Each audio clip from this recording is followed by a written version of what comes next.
Hello Internet, AdoptedMike here, and in this video I'm going to take a look at a dumpster find that I had. This computer basically was just going to go, unfortunately, right to the landfill, and I was hoping that it could maybe be resurrected, if you will, and we could make it into a capable PC, that can be, real cheap and, work for just a regular home user or web browsing. I did see that we had a Core 2 Duo sticker on there, and that's where I was kind of hoping that maybe this could be repurposed. So anyway, let's take a closer look. So first of all, right off the bat, we can see that we do have an issue there with the DVD drive. It appears that the tray has been broken off, so obviously that will need to be replaced. The case is fairly cheap. There's definitely very thin sheet metal on it, but we can take off the side panel here. We'll get a better look at the inside. Oh yeah, this is pretty thin metal, so definitely more of a budget case we're working with here for sure. But I'll probably look at doing a case replacement anyway. This one here has definitely seen better days. So we've got a micro ATX motherboard in there, and hopefully, we've got the Core 2 Duo underneath there, and it hasn't been changed out to anything. Well, unless it's been changed out to something better.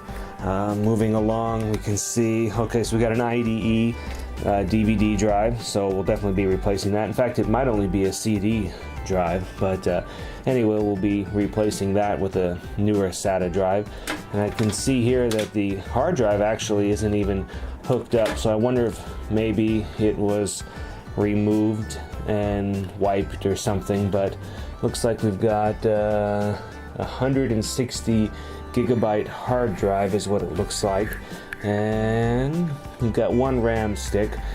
So anyway, I'm gonna see if this thing will boot up anyway, and we can get into the BIOS.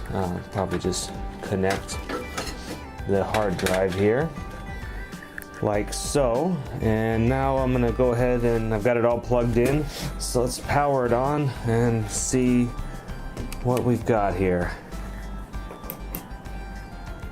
Well,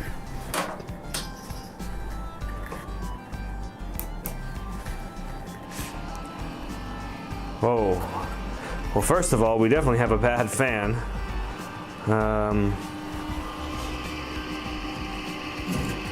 It's not the CPU fan, it's just the power supply fan, so we definitely gonna have to look at replacing the power supply. I haven't seen a post yet.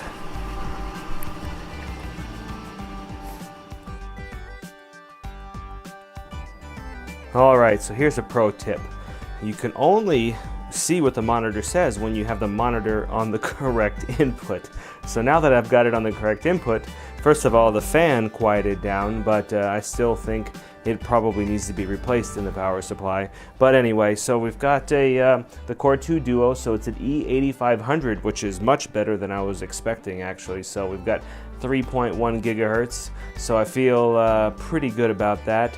Not quite sure why we've got 2.53 there, but we'll figure that out later. So we've got 2 gigabytes of RAM, so that's definitely good as well too. And I changed the CMOS battery, so that's why we have the date and time is wrong. But anyway, so this gives us a good look at what we've got internally, and I would say that this is a good candidate to refurbish and get it in the hands of somebody that could definitely utilize this. Now, this isn't going to make a hardcore gaming PC, but it's going to do well for the web browser. I might throw in another gigabyte of RAM or something like that in order to get it to 3 gigs or maybe even 4 gigs. But anyway, we'll kind of evaluate that as we go. But anyway, like I said, this is a good candidate. So we're going to be removing everything out of the case and putting it into a newer case that's a little more airflow friendly as well too. This one doesn't have any fans in it, intake or exhaust, except for the power supply fan obviously, but we're going to be doing that anyway, and I'll just take you along the way.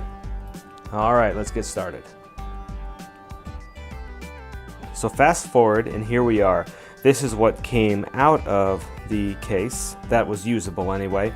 I was wrong. This actually ended up being an 80 gigabyte drive, but it's still a SATA drive, so we're going to go ahead and I'm going to do a test on this on my other PC and make sure that we don't have any bad sectors or anything like that. So assuming that passes, we're going to reuse this 80 gigabyte drive and then get a closer look at the motherboard that came out of there.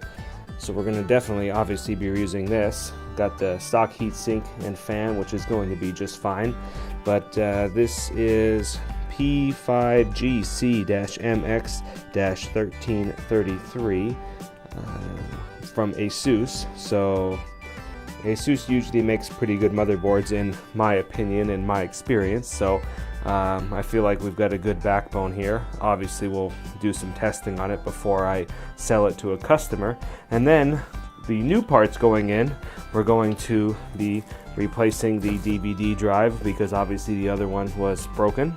I've got an EVGA 430 watt power supply and then a Fractal Core 1000 case. Really, this is a pretty nice case. I usually get them pretty cheap, so that's why I'm using this one, because I paid probably about $25 for it, and that's actually a really good price for this case, and that's about as cheap of a case as you can get anyway, really, especially when there's already fans included.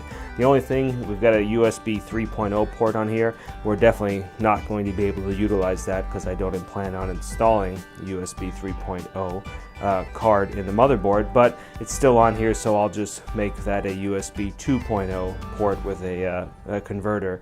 Anyway, long story short, we're going to be slapping this together. As far as the power supply goes, you could say that this is a little overkill for what I'm doing. Yes, but for the price of this power supply, this is a great supply. There definitely are a little better ones, but EVGA is, I've never had a problem with their stuff, and I picked this one up real cheap. I think I paid 20 bucks for it. So really, for a $20 power supply that's 80 plus certified, I mean, you're probably not going to be able to go wrong. Plus, if we ever decided to add a graphics card to this to do some light duty gaming, we're definitely going to be over the 300 watt threshold, which is usually even what a lower end GPU is looking for. So anyway, that's my theory and story behind it. So I'm going to go ahead and slap everything in. Okay, so the transplant has been completed. As you can see here, I've got Ubuntu running, which, runs perfectly fine on this older hardware actually.